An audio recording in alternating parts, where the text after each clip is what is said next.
I think it was Dominican Republic, brought us back a bunch of lollipops. These are not normal lollipops like you're thinking in your head. These are these giant brown flat lollipops. Now, instead of eating them, me and my sister decided it would be best to hoard them. Yes, that's right, keep them in our room for as long as possible. For what purpose? I don't know. I think it was probably like, no, we can't eat them now. If something happens and we need them. Bruh. It's not every day that we got candy, apparently. So we kept them in our room. We kind of put them on display, up against the wall, right in between both of our beds, in this very room. This time, I was about 6? My sister's about a year and a half older than me, so she was like 7, I guess. Now, these lollipops were given to both of us. They were displayed equally distanced between both of our beds, because they belonged to us both. I'm not really sure how this happened. But one night, me and my sister went to bed, but then my sister started tossing and turning. Calls out for my mom. My mom comes and she's like, what's wrong? Oh God, I'm ready. This is part 2 of why I don't keep food in my room anymore. So my mom came into our room. She asked my sister, hey, what's wrong? She was like, oh, my body, I'm itchy. Mom's like, oh, maybe there's a mosquito. My sister's like, no, it's all over. She moves my sister out of the bed. Maybe it's your bed. She looks at her blanket. Oh my gosh, there's ants here. She shakes the blanket. Ants crawl everywhere. Under her pillow, ants. She lifts the mattress. Guys, her bed was infested with ants. Why? There was the faintest trail leading to our lollipops. My mom's like, hey, you get out of the bed. So I got out of bed. They checked my bed. It was completely clean. There was one measly ant. Literally one. One. My bed had no issues. Sister could not sleep there. So they ended up throwing our lollipops away and we were devastated. And my sister got a lot of unnecessary ant bites and I didn't get any. It's okay, because every time we go outside, I get swarmed with mosquitoes and she doesn't get bit at all. My neighbors saw me naked. Story time. So sometimes a bitch sleeps naked because I get hot as fuck and because I heard a lot of good things about it. But anyways, this particular night, a bitch was naked and I woke up out of my slumber thirsty as fuck. Like I was literally feeling like SpongeBob when he went to Sandy's. But a bitch didn't put on clothes like a normal person because it was like 3 o'clock in the morning and no one was up. So I thought it would be a good idea to get out of bed and get water naked. So I'm getting my water and minding my own business. And my boyfriend's mom decides to come out of the room. And she knew I was in the kitchen, but she didn't know I was naked. And she starts walking towards me. And I was like, oh, hell no. I wasn't about to have my boyfriend's mom see me naked. You got me fucked up. So I thought it would be a good idea to run outside the back door, which leads to our backyard. But because I did that, my boyfriend's mom obviously thought it was suspicious. So she opens the back door and calls my name. So I run through the side of the house to get to the front of the garage door. My thought process at the time, I was going to put in the garage code to get into the house through the garage. But that didn't happen. Part 2 gonna be funny. My neighbors saw me naked. Story time. So I ran through the side of the house to get to the garage door that's in the front of the house. Keep in mind, I am bare booty cheeks naked, running outside just so my boyfriend's mom didn't see me naked. So I get to the garage door and I put in the code. The code wasn't working. And I'm just standing there freaking out like, no. I was standing right here, butt naked, trying to put in this code. And the fence is pretty low, so if my neighbors came out, they would definitely see me naked. Which is exactly what happened. It was 3 a.m. and my neighbors came out. I guess I was being super loud. So my neighbors came out and they're like, hey, who's over there? And I literally stood there frozen as fuck. Shook. I looked like a deer in headlight. After I was done freaking out, I thought it would be a good idea to book it. So I started running towards the front door. That was the dumbest decision ever because if I didn't do that, my neighbors probably wouldn't have seen me naked. Once I decided to make a run for it, the outside light came on because the light is triggered by a motion sensor. Then the light flashed on me and me and my neighbor just stared at each other like. Then I ran for the front door, which happened to be unlocked. My fiance's girl best friend has never liked me. We were all hanging out when Madison and Michael came out from a room with Madison crying. Michael looks at me and starts swearing and says I'm a raging bitch. Being hormonal and pregnant, I start crying and asking what's wrong. Proceeds to tell me about the text message I sent Madison. I told her I would not allow her near our child. I only sent this text message after the many racist texts she sent me about my child and I, me being biracial and all. Instead of hearing me out, Michael kicked me out of the house that we shared. On my way out, I felt a lower cramp in my abdomen, and I thought nothing of this because I was not due for another 3 weeks. When I flinched from the pain, Michael told me to stop faking. On my way to my mom's, I felt a gush of water and immediately turned the car around so that I would make it to the hospital.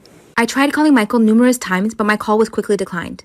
I gave birth to our baby all by myself. I decided to do something and post all the hurtful messages Madison sent me on Facebook. Michael calls me and I inform him about my whereabouts and he shows up 42 minutes later. He has tried to apologize multiple times, but I don't think I can forgive him. I went through the pain of pushing out an 8-pound baby all by myself because he chose to listen to his best friend over his fiancé. Should I forgive him? Put a finger down if when you were 15 years old you went to your first high school party but your mom thought you were sleeping over at your friend's house and you were sleeping over at your friend's house.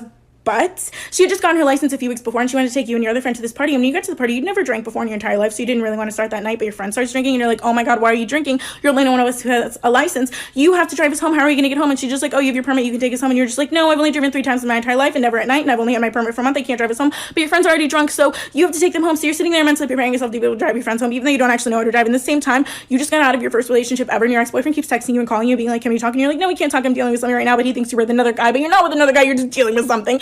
And then your mom calls you have to leave the party. You go outside to talk to her so that she can hear what's happening inside. And she's just freaking out, crying and screaming, like, oh my God, just knew where I am. But she doesn't know where you are. It's much worse than that. Her coworker's daughter was murdered that night, and your body goes limp, and you're just like, oh my God, she was so nice, and she was only 18 years old, and now she's dead. And then the cops show up to the party because two guys get into a fight, and you have to drive you and your friends home. And some guy named Eric, who's 20 years old, gets in the back of the car and goes, can you take me home? And you leave him in a 7-Eleven parking lot. When I was 15 years old, I found out I was pregnant with twins. My boyfriend at the time was 21 and had nothing to do with me.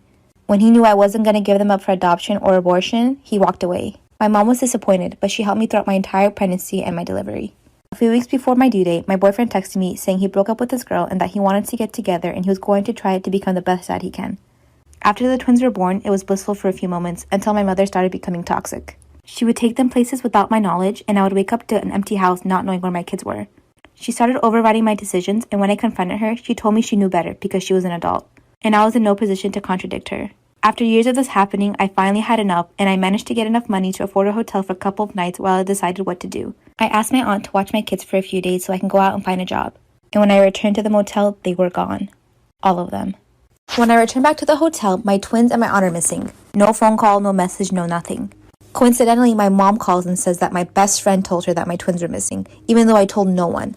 She was yelling at me on the phone saying she was so worried, and it was obviously my fault because I was so young. And at that point, I was really suspicious because I could hear my aunt in the background talking to my mom.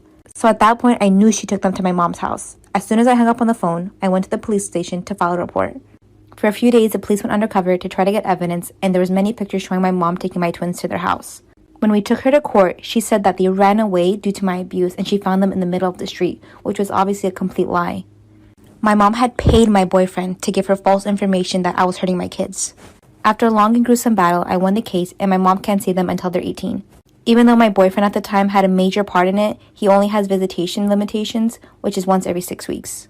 This happened 3 years ago when I was 18. I'm now married to the love of my life and the best father in the world. Sometimes the person that you fall in love with and have kids with is not the person that you think they are. This story was sent to me through my Instagram DMs from a girl named Shay. When Shay was 4 years old, she met this girl, and for the purpose of the video, we are going to call her Alice. They've been best friends forever, but there was always something a little off about Alice, and last year, Shay figured out what it was. Alice's mom was a Polish ice dancer that moved to Amsterdam, and long story short, she fell in love with this guy that she barely knew and had Alice. Shortly after Alice was born, they had another kid named Rosie, and again, with the same guy that she did not know what he was capable of. When Alice was 3, her mom started entering her in beauty pageants just for fun. Then she started winning all of these pageants, and her dad noticed that she had this potential. After Alice won her 3rd competition, her mom overheard a conversation that her dad was having on the phone. The father was saying something along the lines of, I think that she would make a man very, very happy. And the man on the phone asked, what about the other one? And the dad responded, she's not of age yet. Alice's mom did not know what to do, but she knew she had to get away. It's a long story, I'm running out of time, but part 2 is coming right now. Part 2 of Alice's dad, literally trying to sell her to a man. Also, this is a baby picture of Alice. So Alice's mom overheard the conversation of her dad literally trying to sell her. And so she was like, oh my God, I gotta get out of here. She didn't really know what was going on, but day by day, she started packing very slowly so that he wouldn't notice that they were leaving. So one night, Alice's mom heard these strange men talking outside of Alice's bedroom door. They said, don't worry about it. We'll tell her mother that she died in the hospital last night after she stopped breathing. So it was go time because they were literally about to take her. So while the men were in the lounge planning on how to take Alice, Alice's mom woke her up and said, we have to go. They quickly packed a bag and decided to come back the next morning to get Rosie, but that was a big mistake. So that night they slept at a cheap motel, and then the next morning they called the police. But the police said they couldn't do anything without solid evidence. So they take matters into their own hands and go back to the house to go get Rosie. They managed to sneak past the front door and go around the house to get to Rosie's window, but when they get there and they look inside, Rosie is laying on the floor in a pool of her own blood. I'm sorry it's so long, but part 3 is the last part and it's coming right now.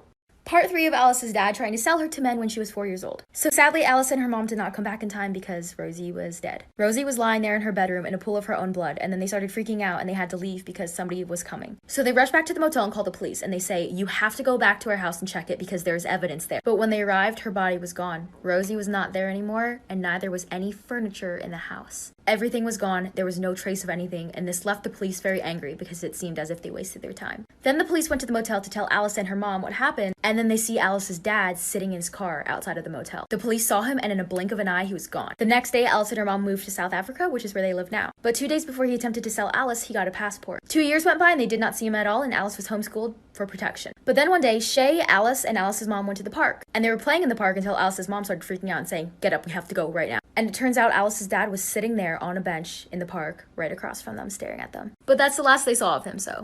When my parents decided to get a divorce, I chose to stay with my dad. He was more financially stable, and he also promised to take care of me in the future and help me go through college as long as I graduated. When my grandmother from my mother's side passed away, I received a $30,000 inheritance, and recently my grandfather from my father's side passed away and left me with $50,000 as well. I was also working part-time jobs, and with all of that, I was able to save enough to comfortably put me through my 4 years of school. One day, my mom surprised my stepsister and bought her a brand new car. I was kind of shocked because it was way out of their budget because I knew they were struggling financially. When I looked at my bank account, I saw that a majority of my money was missing. I had my mom on all of my accounts because she wanted to monitor to make sure I don't spend too much money. I never would have thought she would have taken this and paid for my stepsister's car.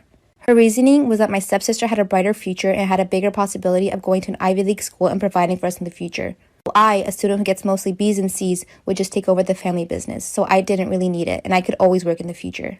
Really messy story time. When I was a freshman in high school, I had just transferred from private school to public school, so I had no friends, I knew nobody, and I didn't know anybody's reputation. Nobody decided to warn me about this girl. Anyways, so it was fall, it was football season, I was still new, and I had about like 3 friends, and we all hung out in this group. And I could actually walk to school. It was about like a 5-10 minute walk from my house. And the football game had pretty much ended, so we decided to leave to beat the crowd. And on my way home, some lady like hits me with her car. When I say hit me with her car, I don't mean she was going at like 50 miles an hour and my body rolled up on her windshield. It was a slight tap and I fell over. So she gets out of the car, first asks if I'm okay, and then proceeds to scream at me and threaten to call the cops because my body hit her car. And I'm standing there with my friends, and we just decide to start running away from her. And at this point, I'm like 2 minutes away from my house. I'm posting part 2 right now. Part 2 of my messy story time. So the lady hits me with her car, and then gets out and says, "Are you okay?" And then proceeds to scream at me and threaten to call the cops. This was before Karens were invented, but she was probably like the birth giver of Karens. So I didn't know what to do. Nobody knew what to do. She kind of got back in her car, and so I started running away because I thought she was gonna call the cops for hitting me with her car. And then we get to my house, and for some odd reason, can't tell you to this day why, I gave the girl that was in the group the garage code to my house. It was 2 girls, 2 guys, me and the girl, and then 2 other guys. She was dating one of the guys. My dad was infuriated with me for giving out our passcode to some random stranger, and I get that now, but I was like 14, because I come to find out that she is a literal psychopath. My dad's a psychologist, and he can pretty much off the bat see if something's wrong with you. Like, you can spend 2 minutes with him and he'll tell you that you have ADHD. Part 3 is on its way.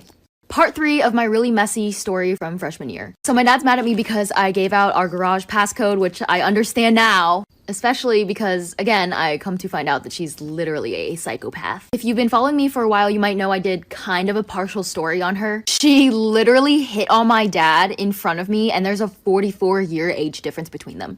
Anyways, moving on. So yes, my dad's a psychologist. He can easily tell that somebody's crazy, but that is not how I knew. Like, she would run away from her house solely for the purpose of posting it on social media and getting attention from it. She would run to my house. We actually had to change our garage code just in case. I'm not done with the story, but I will also say that she dropped out of school for like a few months and told everybody it was to go away and have her boyfriend's baby. When that was proven not to be the case, was never pregnant. Eventually, he broke up with her and she lied about being in the hospital from a car crash to get his attention. Part 4, the last part, is on its way.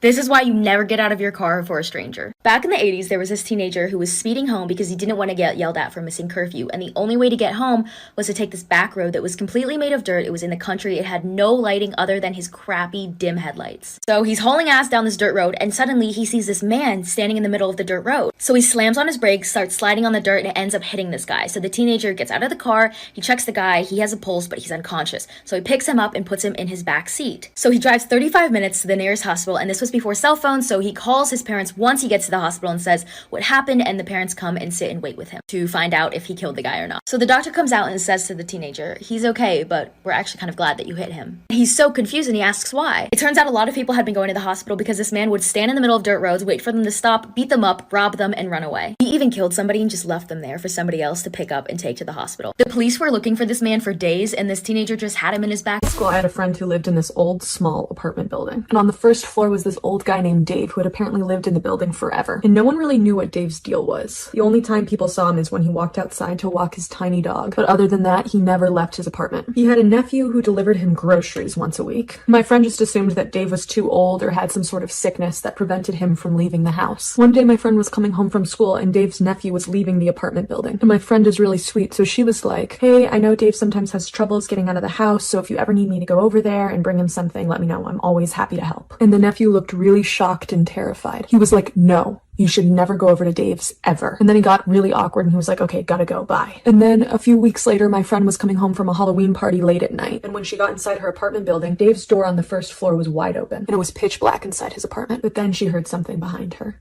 So my friend hears something behind her, but it's pitch black. She's like, "Hello?" And then she finds the switch to the hallway lights, turns them on, and Dave is standing right there with his small dog. She's like, "Hey Dave, you kind of scared me." And Dave was like, "Oh, sorry, I was looking for the light switch myself." But that didn't make any sense because he wasn't standing anywhere close to the switch and he had been living in that apartment building for 30 years. So she starts walking up the stairs and then Dave says, "I've been working on a project that I'm really excited to show you." And my friend's like, "Oh, like an art project?" And Dave's like, "Yeah, kinda." And she's like, "Okay, well maybe my mom and I can come by another time to see it." And then they say goodnight, but she just feels pretty weird about the whole interaction. A few months later, she's at school and she gets a text from her mom that she has to work late and won't be home to make dinner. That afternoon, my friend walks home, walks up the stairs to her apartment building, goes to unlock the door, but then realizes the door's already unlocked. Sometimes her mom would forget to lock the door, so it wasn't totally out of the ordinary, but it was winter and it was already getting dark outside even though it was only 4 p.m., so she turns on all the lights to her apartment. But then, all of a sudden, all the lights switch off. She tries to switch all the lights back on, but they're not working anymore, and all of a sudden she's finding it really hard to breathe. She's afraid she might faint, so she kneels down onto the floor. Then suddenly she feels sharp nails running down her back, and she tries to move, but she feels so weak that she can't. She turns around to see who it is, but before she can, she blacks out. The next thing she remembers is waking up in a hospital bed, and her mom is sitting next to her looking really worried. Her mom's like, "Everything's okay, there was a carbon monoxide leak in the apartment, and you passed out." The nurse is like, "In the next few weeks you may feel tired or sluggish or have hallucinations. Don't worry, that's totally normal." And my friend is like, "What about the back scratches?" Her mom's like, "What are you talking about?" So she runs to the bathroom, pulls up her hospital gown, and there are 4 dark scratches on her back. When she comes back from the bathroom, her mom looks concerned and she goes, "Honey, there's also something else you should know. Dave, who lived on the first floor, passed away, and they've been cleaning out his apartment and they found something. And it might freak you out, but I feel like you should know about it." Her mom tells her that they found a weird box of things in his closet, and inside that box were random pictures of her, an old hairbrush, pieces of hair, a pair of shoes that she thought she had lost. And the nurses think that the scratches are from when she fainted, but she's sure she felt someone scratching her back, and she's sure that it was the ghost of Dave. If you ever see a random staircase in the woods, you have to get away as fast as you can. Never climb them. There was a story going around a couple years ago stating that there are abandoned staircases in national forests around the world, like deep in the forest away from anybody. It's just a staircase, no other structure attached to it. Some stairs are in ruins, some are perfectly sturdy, some are iron spirals like the kind you'd find in a lighthouse, and they literally just reach up to nowhere. And there are so many different theories as to why these stairs are there and what actually happens when you climb them. Only a few have ever dared to climb the staircases, and the people who have report feeling unnerved and unwelcome or even nauseous when they're up on the stairs. Some people say the stairs lead to another dimension, other people say it leads to hell. Others say that's why so many people and kids go missing in national forests, because they climb these stairs and they're never seen again. Years old when my mom kicked me out of the house for the first time. It was a school day! The sun wasn't even out! So you know what I did? I took a shit in the front yard. And I smeared it on her house with a leaf. Fuck. And then I took my happy ass on a school bus with a fucking trash bag of my belongings and went to school. And I told all of my friends, naturally. I thought this was the best revenge. I thought this was a normal thing that happened between daughters and mothers. I got sent to the guidance counselor. And then a few years later, I found out that my stepdad had to power wash my feces off of their house. So one day my parents were throwing a pool party and they invited my crush's family. So he kind of had to come. Probably didn't want to. So then it was time. Everyone was about to go in the pool and then they were like, "Oh my god, who's gonna be the first one to jump in? Who's the brave one?" So I was like, "I'm the brave one. It's me." So I decided to do a cartwheel into the pool to make a dramatic appearance. Guess what? No, I didn't land in the pool. No. So I was just on my stomach bouncing from the cartwheel because I guess it was like a lot of power. And I look up at him and he's like, oh, did you guys see that? Oh my God, Anthony, you're so smart. You're so smart. Yes, we saw. I fell and landed like a tortilla. I was a product of an affair between my mom and dad. My mom was already married and had a 1-year-old daughter. She wanted to abort me, but my dad begged her and paid her a hefty sum. She signed over all rights and I didn't see her for my 14 years of life. She recently contacted my dad saying she wanted to get to know me better, and he said it's entirely up to me. I was skeptical but decided to meet her. I've been talking to my mom's side for about 2 months when at a family gathering they all sat me down and said the reason they contacted me was because my half-sister was having kidney failure and was basically dying. At a loss for words, I got up and left. I told my dad and he said it's entirely up to me but I should get tested just to see before I make my decision. So I did. When my mom found out, she thought this was me agreeing and told everyone the good news. I did a lot of thinking and I decided I would not be donating my kidney. This family had done nothing for me. The only reason they tried to get in contact was for my kidney. So I don't want anything to do with them. I got loads of hateful calls and messages, but decided to stand by my decision. My stepsister called me and said I'm a douche for giving her false hope. People are saying I'm wrong because I can save a life. My stepsister did nothing wrong. But I feel so. A couple years ago, I went to a party with my brother. So my brother and I walk into the house where the party is, then the party host comes up to us and he's like, hey guys, go pick a cup. And so we go pick a cup. There was like a pink cup, a red cup, a gold cup. I didn't think much of it, so I just grabbed the pink cup. I didn't really know that many people at the party, so I just got my pink cup, got some water, went to go sit down in the living room. It was alone, it was dark. I was like, this is perfect. I love being alone. Actually, no, I don't. I just don't have friends, but it's okay. So as I'm just like sitting down in the darkness alone, this random guy just comes and sits really close to me. So then the guy randomly just like taps me on the shoulder. He's like, look at my pants. And I was like, oh, nice jeans, whatever. And he's like, no, look. And so I look closely and, you know, his pickle down there is like sticking up. Like, oh my God. I was like, dude, no, like, no. And he's like, but you got the pink cup. And I was like, yeah. He's like, the pink cup means you're down to smash whenever. Like, what? You said what? For those of you who live in California, you might know this house. This is a picture of Sarah Winchester, and after her infant daughter died and her husband died of tuberculosis, she decided to move out west and start a new life. She bought this 8-bedroom farmhouse in San Jose, California, and then she turned it into this.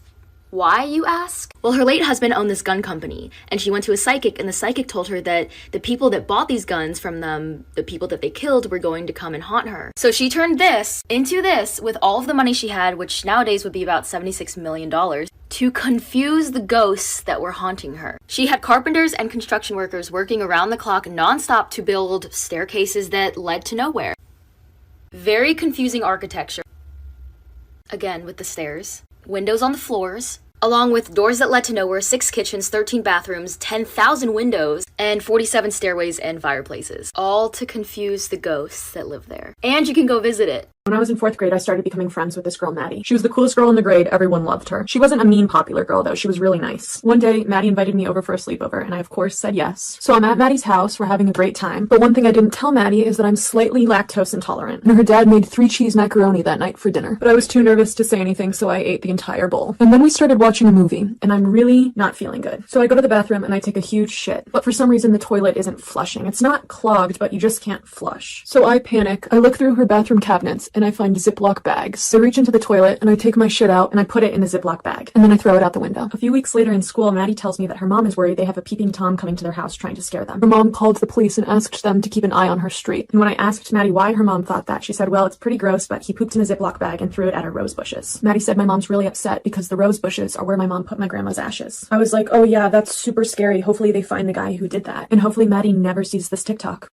Put a finger down if in the 8th grade you took a taxi to school every single day because you lived too close to be eligible for the school bus and too far to walk, and you shared this taxi with another girl that went to your school, and the two of you ended up becoming kind of close by the end of the year. And then for your year-end grad trip to Quebec and Ottawa, you, your 2 best friends, and then a 4th totally random girl were all planning on being in the same hotel room. A week before you're supposed to leave for this trip, your taxi partner ends up telling you about how your 4th roommate called you the B word and a bunch of other nasty things behind your back. So obviously you're really upset by this, but you're hesitant to tell the teacher because A, you're not a snitch, B, she doesn't like you, and C, she was really clear about the rooms being final. So you end up telling her anyways because your best friend convinces you and comes with you to tell her. You break down into tears while telling her, but she ends up being really sympathetic towards you and promises you that she's going to get to the bottom of it, so you trust her until the next day you and your best friend get called down to the office by the random girl's teacher, and like for part 2.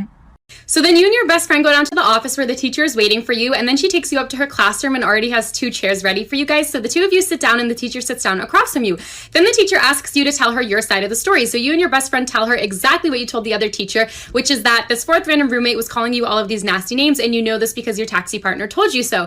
Then the teacher looks at you and goes, I don't believe a word you just said, and I know that you're lying. And you and your best friend are super confused and look at each other completely dumbfounded because you're not lying. And then the teacher goes on to say that she's going to tell you what she knows and believes to have happened, and accuses you guys of making up this entire story so that you wouldn't have to be in a room with this 4th random girl. You and your best friend obviously deny this because it's not true, but as you're pleading your case, you can tell that the teacher's not buying it. So you tell her, if you don't believe me, ask my taxi partner. And then she tells you that she already talked to your taxi partner, who denied ever telling you that this happened. So you end up looking like a really big liar, and you're super confused as to what's going on, but you finally get to the bottom of it, and like for part 3. And so what ends up happening is you are in a room with this 4th random girl for the entirety of the trip, but you can't let go of this idea of why your taxi partner lied about telling you that this girl was saying nasty things about you. And then you figure out that most likely what happened was that your taxi partner used you and manipulated you by lying to you that this girl was saying nasty things behind your back so that you could get the 4th random girl out of your room, and somehow your taxi partner could be her replacement,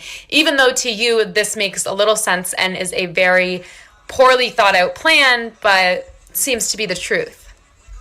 I literally want to cry. So if you didn't know, I have a sister, and her name's Ashley, and we both have boyfriends. And every night we both fall asleep on the phone with our boyfriends. So one day we're all hanging out and we're like just talking, and my sister's boyfriend looks at me and he's like, you need to stop going into your sister's room in the middle of the night. And I look at him and I'm like, what are you talking about? I don't have a reason to go into her room. Like, I don't go into her room, especially in the middle of the night. Then my boyfriend hops in the conversation and he's like, no. He's like, no, I hear Ashley go into Kayla's room every night and stare at her. So me and my sister both look at each other and we're like, we don't go into each other's rooms, do we? And we agreed that we do not. And they said this has been going on for months. So for months, somebody or something has been going into me and my sister's room for about 15 minutes every night and watching us sleep. But it only gets worse. When I was like 5 years old, I almost got kidnapped. Story time. So back in the day, it used to be safe for kids to play out on the street. Or so I thought. You know, when you're a little kid, you really don't listen to your parents. Well, anyways, what happened was that my mom was cooking. And I was like, Mommy, please, let me play outside with my new scooter. My mom was always very protective, so she would not let us out of her sight. She's like, I'm going to go outside for 2 minutes with you, and then we're going to come right back inside. I was like, yay! So I'm just over here playing outside. And my mom was like, se me queman las tortillas. For those who don't know, that means she was burning tortillas. She's like, sit on the steps here in the driveway. You know me being a dumb little child. I was like, let me see how fast I can go. Whee! Here I go with my scooter. I'm still in the driveway. This man and this woman are walking across the street. Then that creepy man was like, hey, come here. That woman was like, I just want to see your scooter. I dropped that scooter and I said, skirt. They started running after me up my driveway. So I woke up one day and a bitch started her period. Fast forward 3 hours, the end of 3rd period came and I was walking to my next class, right? So bitch, I'm a fucking loner. No one was walking with me, okay? No one. But the Holy Spirit and I. And then my crush like taps me on the shoulder, right? Oh, this is where it got so good, bitch. My crush taps me on my shoulder and he's like, are you okay? Do you need help? Do you need me to call your mom? I was like, oh my god, when Bae cares about you, Hardez. So then I finally see someone I know. And she's like, you have a big blood stain on your ass. I told her to take a picture of it. It looked like someone shot me in the ass. So after hiding in the bathroom for like an hour, my crush DMs me. He deadass says, hey, I don't know what happened, but you should get your ass checked out. When Bae thinks you got shot in the ass, Hardez. This is why you should never go scuba diving in a big group. This is a picture of Tom and Eileen Lonergan, and on January 25th, 1998, they had no idea what was about to happen to them. They wanted the chance to scuba dive in the largest coral reef system in the world. So they set sail with 26 other people and went 25 miles away from the coast of Queensland, Australia, which was their original location. Tom and Eileen only thought they'd be going scuba diving for 40 minutes and they'd come back up and then they'd go back to their hotel. So after about 40 minutes, everybody boards the boat and they go back to Queensland. The next day, another group of divers go out to the same location and one of the divers found dive weights at the bottom of the ocean. They didn't think anything of it until they couldn't find Tom and Eileen. It had been 2 full days until anybody even noticed that they were gone. The people in the group with them just assumed they were out doing stuff or seeing Australia. People wanted to check on them to see if they were okay, so they went to the laundry Lonergan's hotel room, and sitting outside of their door was their luggage. And that is when everybody realized they left them behind, because it had been 2 days and their luggage was untouched. Running out of time, but part 2 coming right now. Part 2 of Tom and Eileen Lonergan's disappearance. So yes, they had gone scuba diving in the largest coral reef system in the world with a very big group. And after 2 days of nobody seeing them, they started to get worried, so they ran to their hotel room, and their luggage had been untouched, sitting outside of their door. A massive search went underway, and both air and sea teams went to go look for the couple for 3 days. Rescue members found their diving gear ashore along with a dive slate. A dive slate is basically an easel or whiteboard that you can write on underwater. The slate said, "To anyone who can help us, we have been abandoned on Agincourt Reef, Reef 25, January 1998, 3 p.m. Please help us, come to rescue us, before we die. Help." But sadly, Tom and Eileen's bodies were never discovered. Like any group, it's way safer to go scuba diving in a group of like 3 people because it's a lot easier to see that you're missing one person because there's only 2 of you left. But this was a group of 26 people. So whose fault do you think it is, and do you think they're really dead? Do you think it was the captain or the scuba diving company's fault? Do you think it was the group's fault, or do you think it was Tom and Eileen's fault? Some people think this was a murder-suicide, because in Tom's diary, he talked a lot about suicide. What do you think happened? It just doesn't make sense. This case is strange. Joshua Maddox went missing in 2008, and he wasn't found until 2015.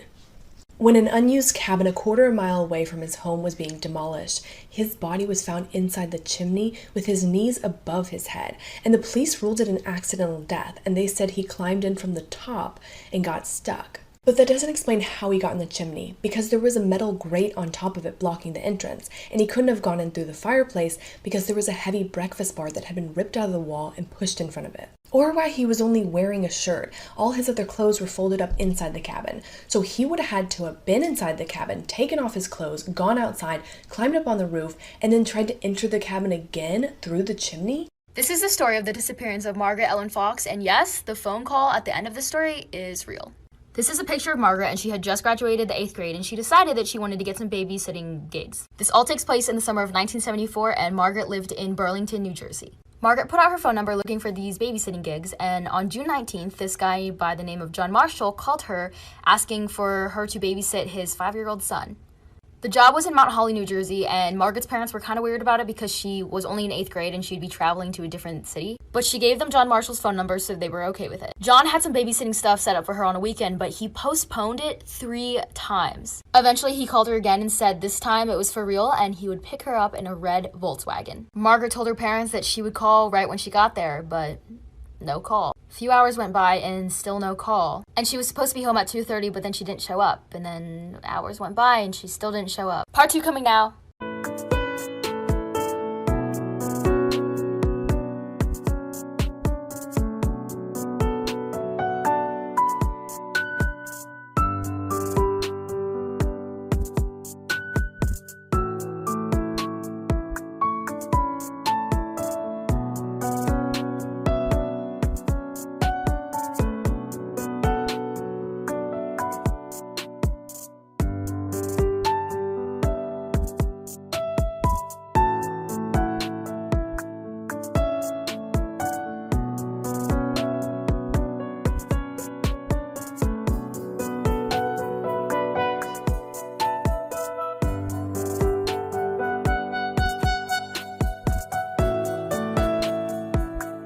Part 2 of the disappearance of Margaret Ellen Fox, and yes, the phone call at the end of this story is real. So Margaret is missing and they have not heard from her, so they use the phone number that she left them and it starts ringing. A lady picks up and Margaret's mom asks, is somebody by the name of John Marshall there? And she's like, there's no one here named John Marshall. And the lady hangs up on her, and so they start freaking out again. So they call the phone number again, and yet a different voice picks up this time. And so it turns out that phone number is the phone number of a payphone outside of a store.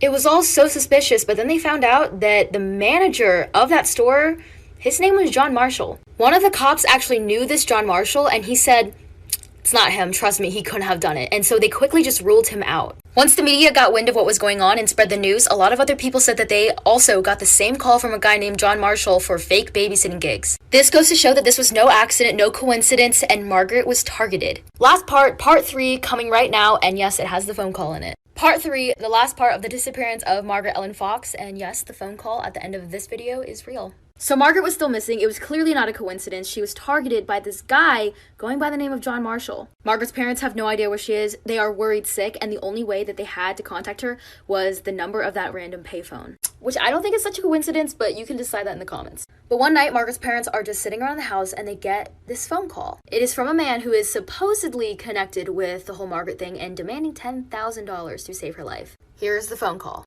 $10,000 might be a lot of bread, but your daughter's life is the buttered topic. Who is it? $10,000 might be a lot of bread, but your daughter's life is the buttered topic?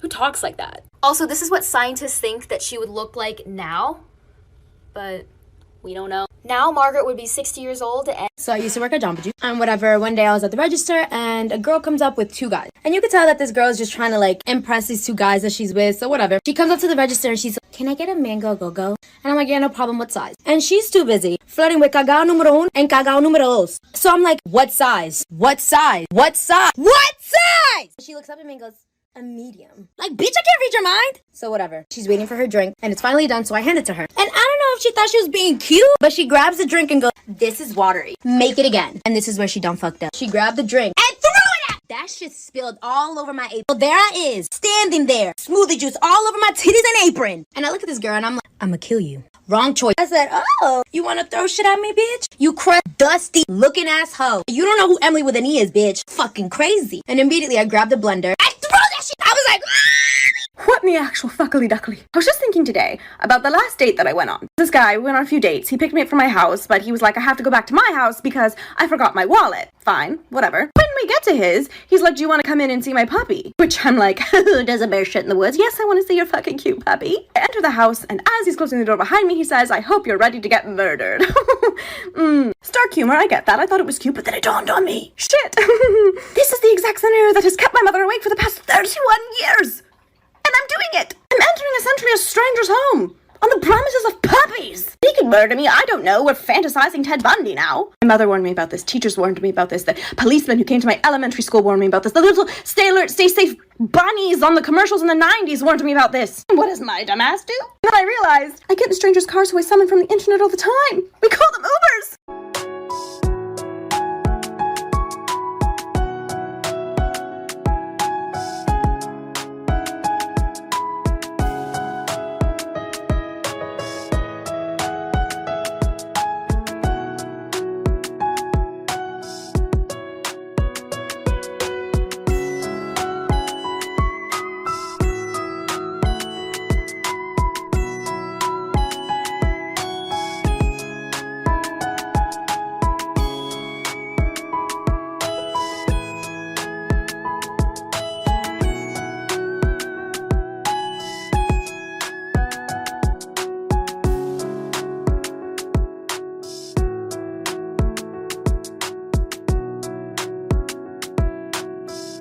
So I have the craziest story. I bought my first home in July. I had a patio space. I was so excited to put my twinkly lights up. I'm one of those girls that really enjoys a good twinkle light. I string those babies up and of course they come crumbling down because my neighbor did not like that. The next day my boyfriend is outside grilling and she comes over yelling at him. "Why were the lights on at 3 in the morning? I don't know. What's it to you what time I'm sleeping?" We come inside after her yelling at us and we hear her. She has a hammer hammering at my property trying to get these things down. So I go outside and I'm like, "Excuse me, please don't touch my property." Your property is your land. Why don't you think of others? She did not like that. The following day, she decided to watch me all day long. I had seen this previously, like I had noticed her watching me occasionally, but she stood out there at the fence watching me the entire day. I got very uncomfortable. I went back outside to say something. Do you need anything? Why are you talking to me? You're staring down over here. I don't want to have anything to do with you. Then why are you looking at me? Why are you staring at me all day? Because I have a right. Claims this is legal and I should sue her. Maybe I should. I don't know. Let me know. The story just gets more and more insane. But we're running out of time, so I was 21 when I found out I was pregnant with twin girls. My sister is 28 and has had 14 miscarriages. She's only had one successful pregnancy, which resulted in my 4-year-old niece. I'm not against having kids, but I definitely wanted to wait until I graduated with my degree and I was married to my significant other. From the start, my mom has been saying I should give my babies to my sister since she deserves them more than I do. And my sister completely agrees. I told them hell no, and my mom calls me a selfish bitch. Throughout my pregnancy, my sister has been begging me to give her at least one baby since I'm having 2. The last time I saw her, we were having lunch and she started babbling about keeping one of my babies, so I paid for my meal and left and haven't seen any of them since then. After I have my girls, I log on to Facebook to hundreds of threatening messages from my family and friends about how I stole my sister's babies and ruined her life.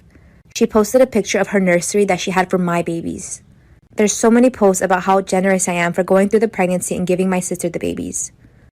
She told everyone I was giving her my babies, and she has my pictures of them in the NICU saying how she can't wait to bring them home.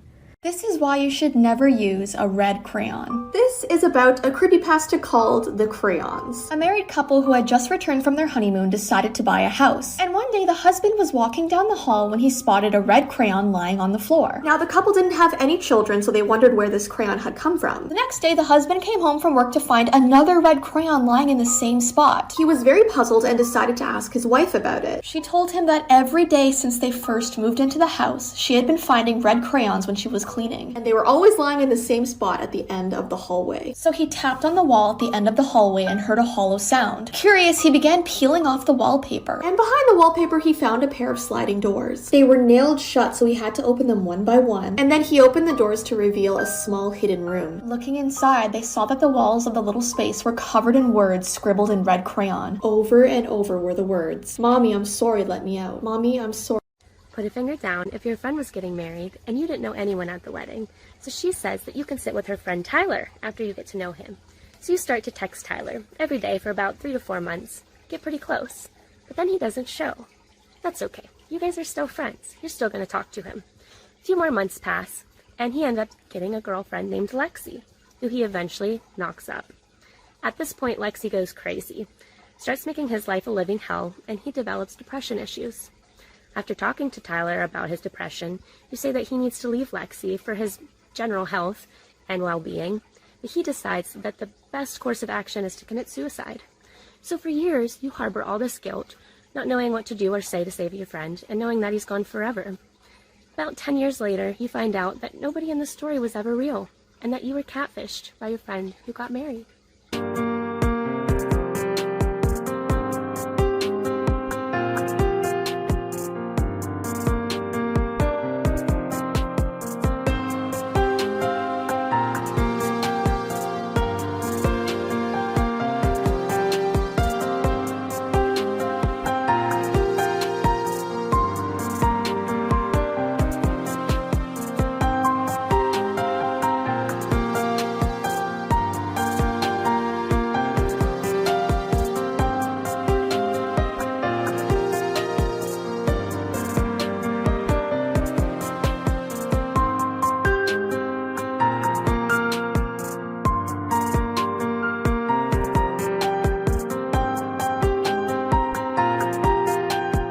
Storytime! So once upon a time in grade 5, I was going through this really strange phenomenon where like 5 of my adult teeth decided to all come in at once. Now I already had this really weird obsession with when I had a loose tooth, I loved to like pluck it out of my face like berries off of a vine. So as you can imagine, sitting there with 5 loose teeth in my mouth felt like I was in an orchard on a hot summer's day. My brothers had just rewatched The Exorcist with me a few nights before while babysitting, so its cinematic masterpiece was still ever fresh in my mind as I sat there not listening to my teacher drone on about numbers, secretly popping my teeth out with my tongue and letting my mouth fill with blood. Till I noticed my dear old classmate Tristane, who used to eat rulers and pick on me, was staring at me. So I looked him dead in the eyes, opened my mouth slowly and let all of the teeth and blood just dribble out onto the desk. Then I said in a low grumble, "You will die tonight." He started screaming and then I had to go to church.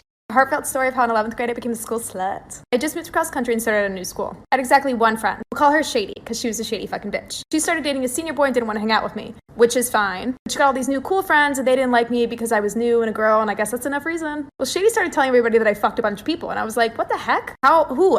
I literally sit at home and watch Harry Potter. I have no friends. Nonetheless, they'd taunt me in the hallways and be like, you slut. Or they'd follow me to the classroom and be like, we're gonna beat your ass. They'd message me on Facebook and be like, we're gonna kill you. And I'd be like, why don't you like me? And they'd be like, die. And I'd be like, okay, fair enough. So I got tired of the bullshit. I was like, I'm gonna become the one thing they fear the most. A real whore. So shortly after, I made one other new friend. His name was Juan, and he was great, and I loved him, and he would invite me to all the parties. I'd go to these parties to get drunk and make out with the guys that these girls liked. Yeah, I mean, it's pretty petty, but yeah. So when I would return to school after the weekend, they'd be like, you're a whore. I'd be like, true. There's really no moral to the story, but if you can't go high, just go really fucking low and beat bitches at their own game. Put a finger down if you go to get an antibody test for coronavirus to see if you've ever had coronavirus. And so you go and you show up and the nurse is like, okay, we're just going to prick your finger, get your blood, run the test. You're like, okay, great, no big deal. She pricks your finger, you get in the car, you're on your way home, bada bing, bada boom, everything's good. And then you decide to lick down at your finger at that teeny tiny little prick, and that blood just absolutely sets you fucking off. and you have a full-blown seizure, and your eyes start rolling into the back of your head, and you stop breathing, and you wake up to someone literally drowning you in water, and you're so disoriented that you think you've gotten in a terrible, horrible car crash, and there's 15 EMTs surrounding you on the side of the motherfucking highway, and you don't even recognize your mom or your grandma, and you can't form a sentence in English for about 10 minutes after the fact? I started dating this guy last February, and for Easter he invited me to his family's house, and I really wanted to make a good impression. He was like, don't worry, they'll love you. The only thing is that my mom is obsessed with her dog, so make sure you're nice to him. I'm like, of course I'm gonna be nice to her dog. I love dogs. So we get to his house, and the first thing we see is this loud yapping chihuahua running towards us. It's like missing patches of hair and has this really bad underbite, but I was like, oh, what a cutie. Mom's like, isn't he so cute? That's Peter. Who names a dog Peter? So we go to the kitchen, and then all of a sudden, Peter starts vigorously humping my leg. His little pink wiener comes out. The mom's like, oh, he does that. He keeps coming back and humping it. So I go to the bathroom, and in my purse I have this little lavender perfume oil that I rub all over my legs, hoping that Peter won't like the smell of lavender. I go back out, we sit down for dinner. Peter goes under the table and starts licking my legs for the entire dinner. So finally we go home, but then his mom calls the next day, and she's crying because she had to take Peter to the vet because he was throwing up all night. I felt so bad. That dog ingested way too much lavender oil, and it's definitely my fault, but I don't say anything. Peter ended up being fine. He fully recovered. I never went back to his house because I was avoiding Peter, tiny, horny chihuahua from hell.